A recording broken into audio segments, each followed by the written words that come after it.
The 550 motor, especially the 21T version, can overheat very easily. During my test, I overheated it 3 times. Best case, the pinion gear slips off the shaft. Worst case, the motor gets permanently damaged. To avoid this, there are only 2 real options: limit motor power and runtime, or cool the motor properly. And of course we don't want to limit power, so let's install the proper cooling. In the component list I provided a link to this active heatsink.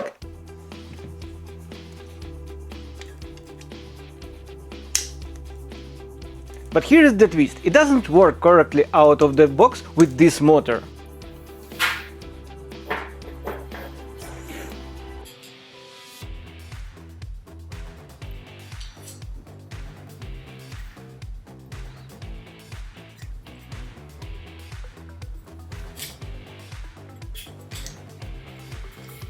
The magnet inside the motor is so strong that it actually stops the cooling fans.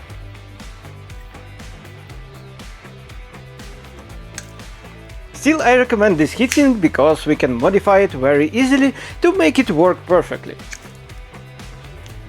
Let's start by removing both fans from the heatsink. Just unscrew the 4 screws, easy.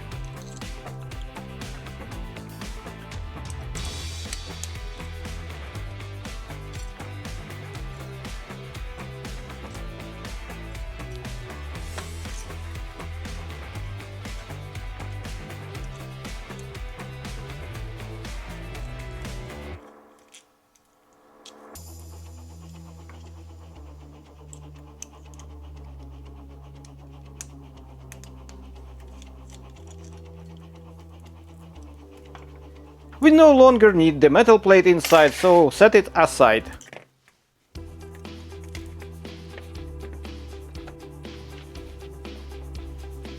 Next, take the chassis and insert the first fan into the slot.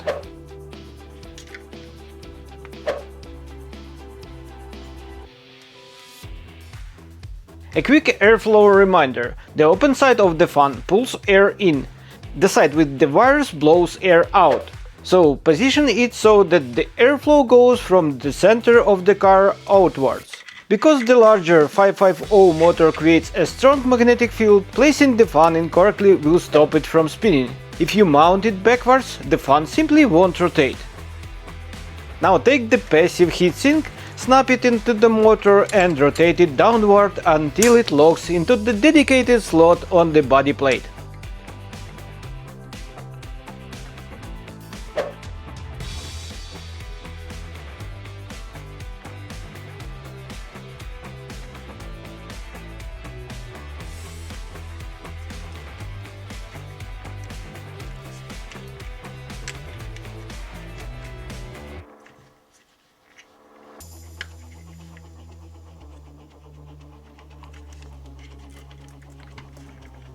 Next, take the second fan and the printed fan holder.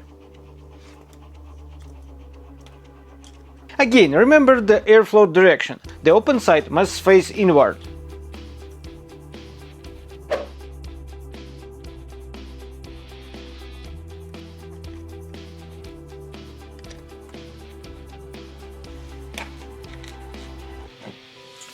Use 4 20mm screws to attach the fan to the holder.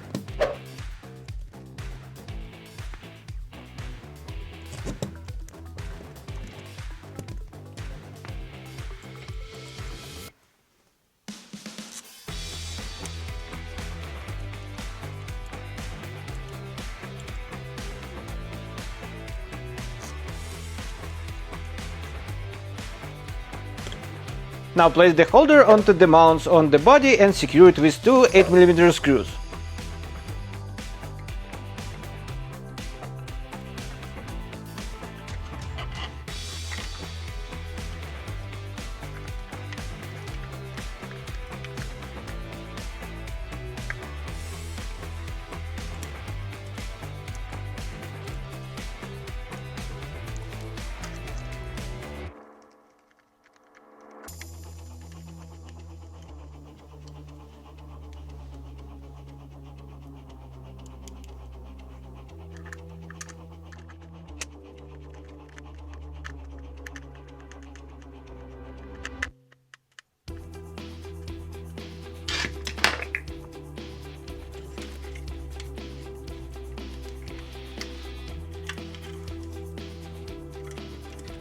Next, let's connect both fans to the receiver. I use the lowest numbered channels, since channel 1 and 2 will be occupied by the servo and the ESC. Polarity is important. Red goes to positive, black to negative.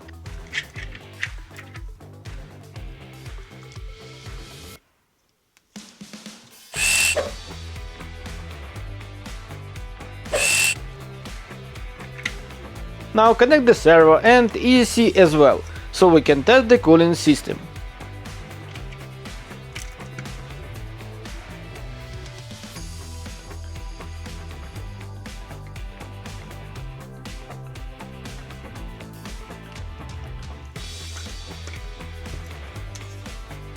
Attach the battery and turn on the ESC.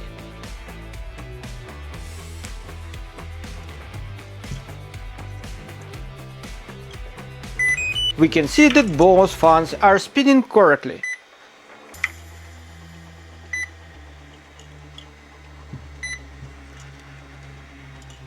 And I completely forgot to secure the inner fan. It needs two 8mm screws.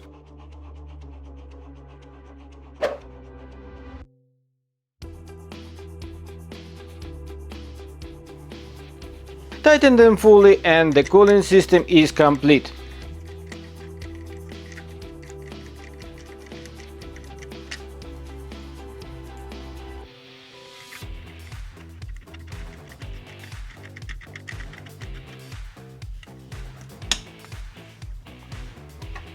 If you're using a 35T motor and don't plan very aggressive driving, you can run only one internal fan.